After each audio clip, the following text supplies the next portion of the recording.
तो एक बहुत बड़ा खौफ है फिजिक्स के पेपर का, चाहे वो 11th के बच्चे हो या 12th के बच्चे हो। तो आज ना सच्चाई जान लो। मुझे जो ईमेल करते हैं बच्चे और कमेंट करते हैं और इंस्टाग्राम पर मैसेज करते हैं, क्या फिजिक्स का पेपर टफ आएगा, क्या फिजिक्स का पेपर सच में हार्ड बनेगा। तो मैं बहुत लिस्ट बना के लाया हूँ और मैंने अपने जो टीचर दोस्त है मेरे गवर्नमेंट स्कूल में या अच्छे पोजीशन पे है, हायर अथॉरिटीज़ में है, ऐसे ही मैंने बातचीत भी किया, ट्राई किया कि पता लगाऊं कि उनके मन में क्या चल रहा है। उनके वो पर्सनल व्यूज़ थे, मेरे भी एक्सपीरियंस और पर्सनल व्यूज़ आपको बताऊंगा और जो मैंने रिसर्च किया है उसके बारे में भी मैं आपको बताऊंगा। क्या फिजिक्स का पेपर हार्ड आएगा? तो सबसे पहले तो कुछ बातों को सोचो कि अगर हम बात करें तो स्टूडेंट्स की बात करते हैं। ये कुछ डेटाज है मेरे पास जो मैं बताऊंगा अभी पढ़ के आपको। पर फिलहाल अभी ना पेपर हार्ड आएगा कि मुश्किल आएगा उसके लिए एक छोटा सा कंपैरिजन कर रहा हूँ। ये सब जान लोगे ना तो तैयारी उसी के हिसाब से करोगे। कंपैरिजन बहुत सिंपल रहेगा कि आज से पहले 2018-19 की बात करते हैं, जब पुराने टाइम की बात है 2018 के आसपास, और ये 2026, 2018, 2014, 2012, 2022 भी कह सकते हो, 23 भी कह सकते हो। इस टाइम और इस टाइम में क्या फ़र्क है? देखिए, पहले जब सीबीएसई पेपर बनाता था, सीबीएसई या फिर कोई भी बोर्ड, हम सीबीएसई की बात क्यों करते हैं? जनरली हम सीबीएसई की बात ये करते हैं क्योंकि इंडिया में सबसे ज़्यादा बच्चे सीबीएसई बोर्ड से ही होते हैं। पर फिर भी मैं एक आइडिया लेके चल रहा हूँ कि मान लो सीबीएसई या फिर स्टेट बोर्ड है, स्टेट बोर्ड। पहले ये सोचते थे, सीबीएसई और स्टेट बोर्ड वाले सोचते थे कि अगर यार मैंने पेपर हार्ड बना दिया, अगर मैंने पेपर हार्ड बना दिया तो जो मेरे वीक बच्चे हैं, वीक बच्चे, वो तो फेल हो जाएंगे, वो तो फेल हो जाएंगे। तो पहले सीबीएसई या स्टेट बोर्ड का, मेरा ये पर्सनल मानना है, मेरा ये पर्सनल थॉट है जो मैंने अपने एक्सपीरियंस से फील किया है। सीबीएसई या स्टेट बोर्ड जो भी सोचता होगा, ये सोचता होगा कि यार पेपर हार्ड बनाऊंगा तो मेरे बच्चे जो वीक बच्चे वो फेल हो जाएगा। तो पहले पेपर कैसे बनाते थे कि पेपर को रखते थे बिल्कुल नॉर्मल सा रखते थे, नॉर्मल, ताकि टॉपर आदमी भी कर सके और वीक बच्चा भी पास हो सके। ऐसा पेपर बनता था। अब 2025, 24, 26 इसमें एक ट्रेंड आया, बोला कि नहीं, अब हमें बच्चे को नहीं देखना है। अब पेपर बनाते वक्त क्या सोच चल रहा है दिमाग में बता रहा हूं। अब हमें बच्चे को नहीं देखना है, अब हमें बच्चे से कोई मतलब नहीं है, अब हमें बच्चे से कोई मतलब नहीं है जी। हम पेपर, हमें नहीं पता कि कौन सा बच्चा, हमें नहीं पता कौन सा बच्चा टॉपर है, हमें भैया टॉपर से भी कोई मतलब नहीं है, हमें वीक बच्चे से भी कोई मतलब नहीं है। सीधी बात, हमें मतलब है कॉन्सेप्ट से, हमें मतलब है कॉन्सेप्ट से।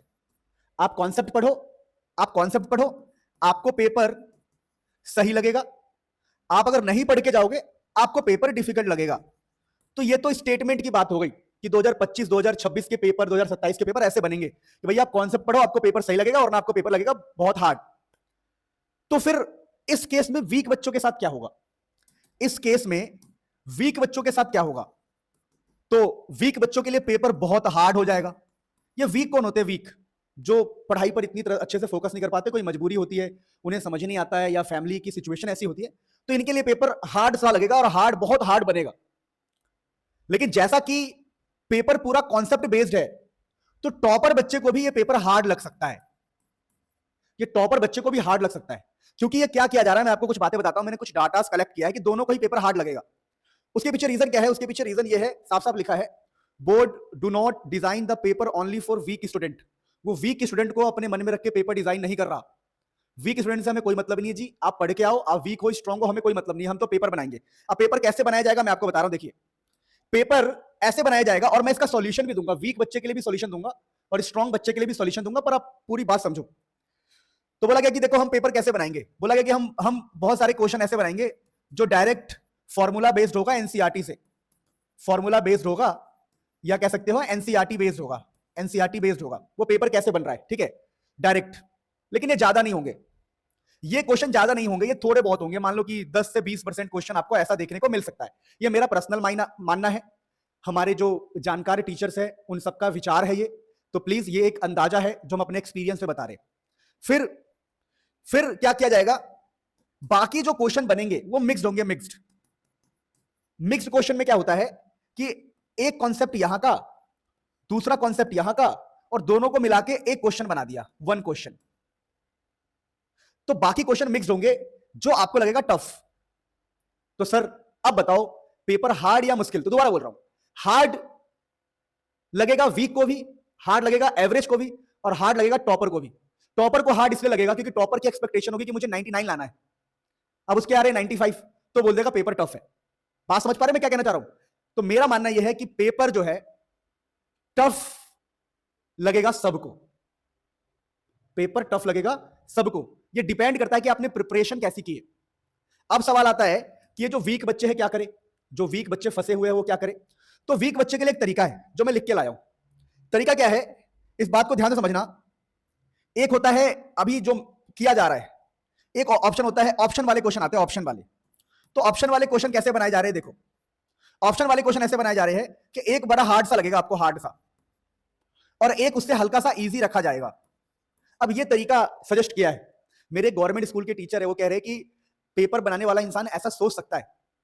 तो ऑप्शन वाले क्वेश्चन में एक हार्ड क्वेश्चन रखा जाएगा, एक इजी क्वेश्चन रखा जाएगा, ताकि जो एवरेज बच्चे हैं, एवरेज बच्चे, वो इस क्वेश्चन को सॉल्व कर सके। तो पहला जुगाड़ तो आपके पास ये है, लेकिन क्या पता ऐसा ना बने तो क्या करोगे। ये तो सजेशन है भाई, व्हाट्सएप के मैसेज है ये कि सर बताओ, आप बात समझो ना। तो ये एक तरीका है कि कहा जा रहा है कि ऑप्शन में एक को हार्ड एक को इजी रखा जाएगा, ताकि आप इजी वाले को अटेम्प्ट कर सको अगर एक एवरेज बच्चे हो तो। लेकिन मुझे लगता है कि आपको इन फंडों में नहीं पढ़ना चाहिए, आपको अपने कॉन्सेप्ट पे काम करना चाहिए, आपको मेरी वीडियो से पढ़ना चाहिए। मैंने बहुत कॉन्सेप्चुअली बच्चों को स्ट्रांग बनाया है। टारगेट 100 सीरीज, क्योंकि भाग के कहां जाओगे। जो टारगेट 100 सीरीज से पढ़ रहा है उसको पेपर आसान लगेगा, मैं लिख के दे सकता हूं।